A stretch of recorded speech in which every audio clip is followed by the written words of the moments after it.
waa shirweynihii labaad ee dalada Al-Siraaj oo ay ku midoobeen in ka badan 50 madrasadood oo ka jira magaalada Hargeysa ee caasimadda deegaanada Somaliland waxaana munaasabadani u ahayd mid si heersare loo soo agaasimay ka soo qayb galay mas'uuliyiin ka socday wasaaradda diinta iyo awqaafta ee Somaliland xubno ka mid ah mudanayaasha golaha baarlamaanka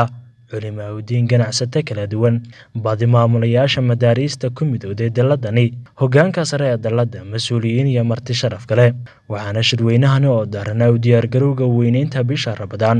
oo fooda inagu haysa iyo ballaarinta tayeynta iyo xoojinta tartamada la qabto bishaasi ee dhanka Quraanka ah dhankooda faahfaahin ka bixiyay ujeedka guud ee shirka gudoomiyaha dalada Al-Siraaj Sheekh Cabdiraxmaan Cismaan Xasan xogayaha daladaasi Sheekh Faad Maxamed Nuux iyo xubno kale oo ka mid ah maamulayaasha madaarista ku midowday daladani caawa aynu halkan joogno oo maamulayaashii halkan ay fadhiyaan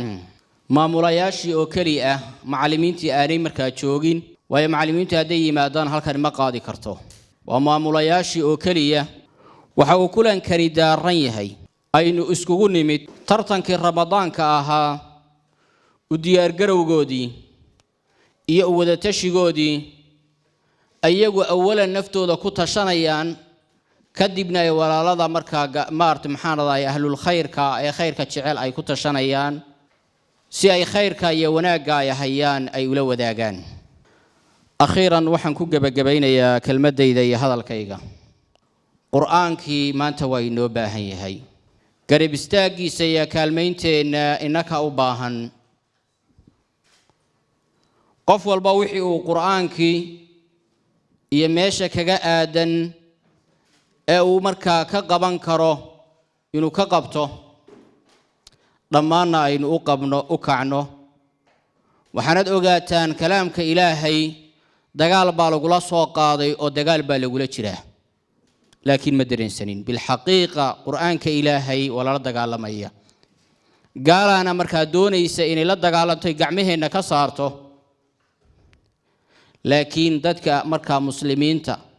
ee diintooda jecel ayay mari laadahay waxaynu u mahadnaqaynaa marti sharafta kala duwan ee qof waliba uu caawo u yimid inuu u hiiliyo kitaabka Ilaahay subxaanahu wa ta'ala oo ugu horeeyo xildhibaan Sheekh Axmed Dayib ahna macalinkaygii quraanka marka kulay Soomaalidu hore u maamaado waxaan libaax arkaysa ma godlato waxaan u mahad celinayaa oo mahad ballaaran u jeedinayaa ganacsatada kala duwan eenan magacyadooda halkan ku soo koobi kareynin sanadkii hore Ramadaantii hore tartan qiimo badan oo arday fara badan oo ilaa 400 arday gaaraysa ay ka qayb galeen oo qayb quraanka ah iyo qayb shareecada ah iskugu jira ayaa Ilaahay tabaaraka wa taala suurta galiyo noo suurta gashay arintaasina Ilaahay mahadii si fiican bay u dhacday gaarina waa la siiyay ardaygii ugu sareeyay dahabna waa la siiyay tii ugu sareysay waxyaabo kale oo fiicanna waa la siiyay ardayda ka hooseysay Ilaahayna tabaaraka wa taala waxaan ka baryaynaa tii tuka wanaagsan inay sanadkana suurta gasho intaasi ka bacdi waxa iyaguna madasha ka hadlay xildhibaan ku cadeeyo oo ka tirsan mudanayaasha golaha wakiilada ee Somaliland agaasimaha waaxda madaarista ee wasaaradda diinta iyo awqaafta ee Somaliland culimaaddin kala duwan xubno ka socday shirkado ganacsi oo ay wada shaqayn leeyihiin dalada Al-Siraaj kuwaas oo qaarkood taageero ka geysta tartamada quraanka ee bisha Ramadaan iyo mas'uuliyiin kale halku wuxuu noqonayaa horta kow ummadeena in danta guud iyo qiimaha ay leedahay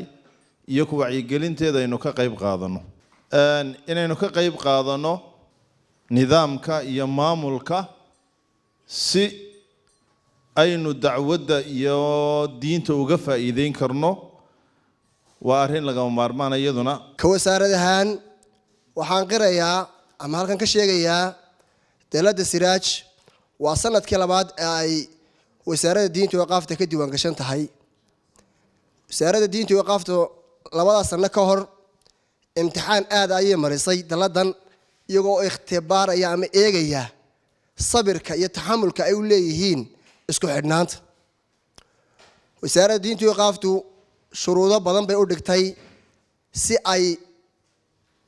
u qaataan liisanka aqoonsiga jumciyadda waxaa loo shardiyey in ay keenaan 50 maamule 50 maamule oo ka diiwaan gashan wasaaradda diinta iyo qaafta dhammaantoodba liisankii maamulanimo mid walba uu wato iyo kii madrasadiisa waxaa kaloo loo shardiyey inay keenaan dhammaan maamulayaashaasina mid walba uu keeno macallin walba aqoonsigii wasaaradda isla liisankii macallinimo maamulo walba inuu keeno waxaan halkan ka sheegayaa inay jumciyaddii shardigii loo dhigay ayna ku kala yaacine dhammaan ay soo dhammaysteen bal ay ka soo badiyeenba 50kii madrasadooda 54 madrasadood inoo keenay markii ay dooneen in la diiwaan geliyo sidoo kale waxaanu mahadnaqaynaa walaalaha runtii kulankan soo abaabulay ee maamulka ah markaa munadamada siraaj litaxfiid alqur'aan alkariim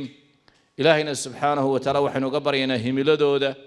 iyo ujeedooyinka iyo ahdaafta ay leeyihiin ilaahay inuu dhib yareeyo oo u fududeeyo dhammaan culimmada isoo hor fadhida